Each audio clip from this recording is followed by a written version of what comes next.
नमस्कार। स्वागत है आपका द न्यूज लॉन्चर पर। मैं हूं अशोक वानखड़े, लेकर आया हूं आपका अपना कार्यक्रम द डायरेक्ट हिट।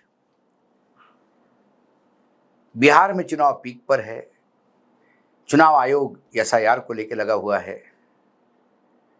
कहीं किसान आंदोलित है तो कहीं बसों में आग लग रही है। बहुत सारी खबरें हैं। छठ को लेके पूरे विश्व में जो सेलिब्रेशन हुआ उसकी रिपोर्ट्स है। लेकिन जब सारी दुनिया कहीं ना कहीं इन्वॉल्व होती है, उसी बीच में मोदी सरकार एक खेल कर लेती है। लेकिन एक खेल पकड़ा गया, क्योंकि सारे लोग पत्रकार नहीं होते। कुछ पत्रकार भी होते हैं जो लगातार सरकार पर नजर रखते हैं। एक खबर रिपोर्टर कलेक्टिव की, और उस खबर ने बता दिया कि यदि आप स्मगलर हो, फ्रॉड हो, बड़े बड़े घोटाले करते हो, बैंकों पे डुबाते हो, आप एक आध बार जेल में भी जाके आए हो, यदि ये सारा क्वालिफिकेशन आपके पास है तो मेरी सरकार में आपको अच्छी पोजीशन पे रखा भी जाता है। तो नरेंद्र मोदी जी का जो दावा है, ना खाऊंगा ना खाने दूंगा, भ्रष्टाचार रहित कांग्रेस सरकार, और पूरा टाइम 65 साल कांग्रेस ने भ्रष्टाचार ही किया, या बिहार में लालू का जंगल राज, या दीदी का जंगल राज, जो भी कहो, बंगाल में, और भ्रष्टाचार के खिलाफ आक्रामकता लिए हुए बैठे हमारे प्रधानमंत्री के नाक के नीचे पूरे देश को कैसा बेवकूफ बना के इन्हीं भ्रष्टाचारियों को गोद में बिठाते, इसका बेहतरीन उदाहरण सामने आया, और वो है प्रेमचंद गर्ग। हाल ही में पीयूष गोयल जी के मंत्रालय ने, वाणिज्य मंत्रालय ने, Bharat international conference, rice conference, चावल पे इंटरनेशनल कॉन्फ्रेंस ले रहा है भारत इंटरनेशनल राइस कॉन्फ्रेंस, इसके ऑर्गेनाइजर के रूप में प्रेमचंद गर्ग को अपॉइंट किया गया। अभी जो प्रेमचंद गर्ग भले बड़े आदमी हैं, non basmati rice development fund board पर जो 3 व्यापारियों को बोर्ड पे लिया जाता है, उनमें से एक है, सालों से बैठे हैं। जब हमने पता किया कि ये प्रेमचंद गर्ग है कौन, जब पुराने रिपोर्ट खंगाले, तो हम आज खुद कंफ्यूज है कि इन्हें बिजनेसमैन कहे, इन्हें क्रिमिनल कहे, इन्हें घोटालेबाज कहे, इन्हें स्मगलर कहे, कि इन्हें फ्रॉड कहे। अब कुछ चंद उदाहरण गर्ग साहब की जो कुंडली से निकले हैं। सीबीआई की एक हिंदू की रिपोर्ट है, बहुत पुरानी, उसमें यही जो प्रेमचंद गर्ग है, इनके और पत्नी के खिलाफ सीबीआई ने इंक्वायरी ऑर्डर कर दी थी, उनका चार्जशीट फाइल की थी। उसकी कॉपी भी आप देख सकते हैं स्क्रीन पर, जहां 5 बैंकों के समूह ने, जिसको लीड कर रही थी state bank of India, SBI के नेतृत्व में बाकी 4 बैंक आ गई, और 5 बैंकों ने मिलके 979 करोड़ 15 लाख रुपए इस प्रेमचंद गर्ग उनके पत्नी के कंपनी को दिए, और उन्होंने चुना लगा दिया। बड़ा अचीवमेंट वर्तमान सरकार में पोजीशन पाने के लिए। कर्नाटक के स्पेशल कोर्ट ने गैर कानूनी रूप से आयरन ओर एक्सपोर्ट करके 25,000 करोड़ रुपए का इन्होंने जो घोटाला किया, उस पे इनको सजा भी हुई। आप हिंदुस्तान टाइम्स की हेडलाइन भी देख सकते हैं।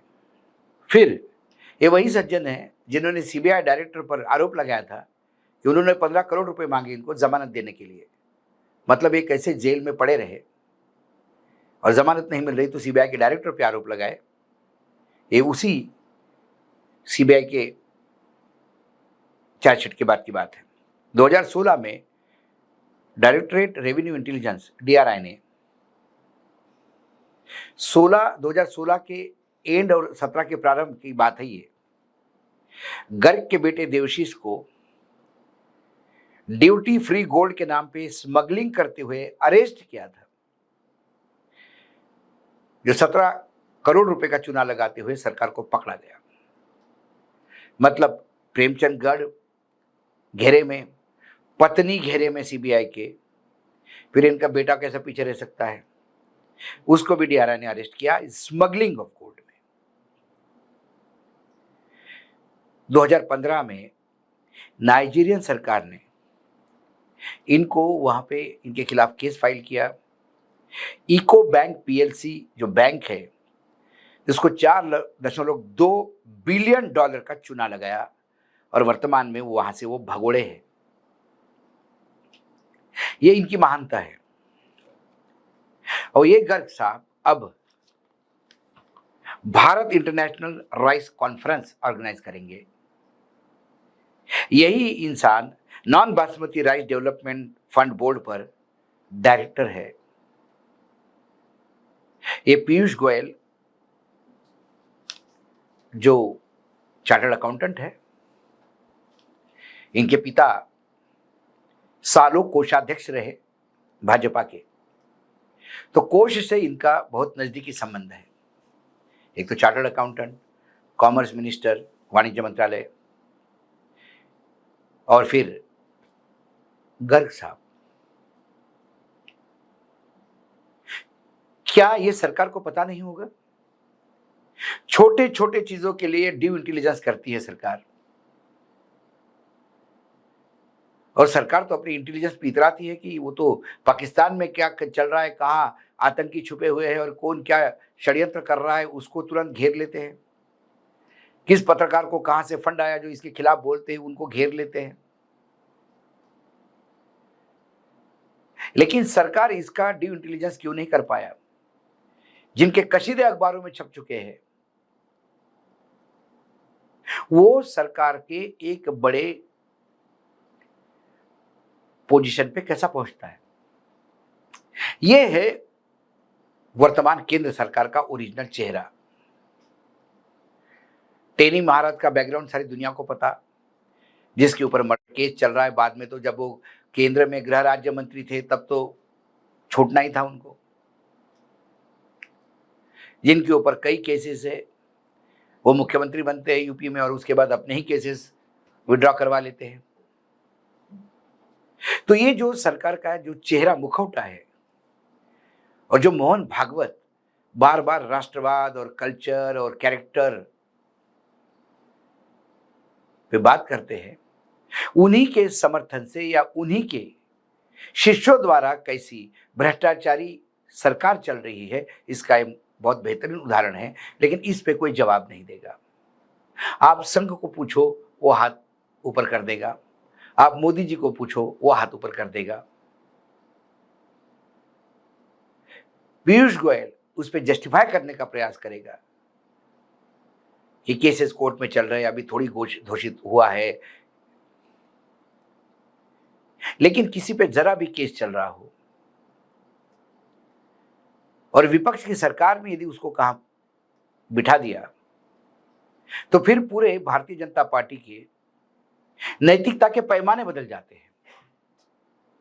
और जब खुद पे आती है तो प्रेमचंद गर्ग ही ये भाजपा का ओरिजिनल चेहरा है।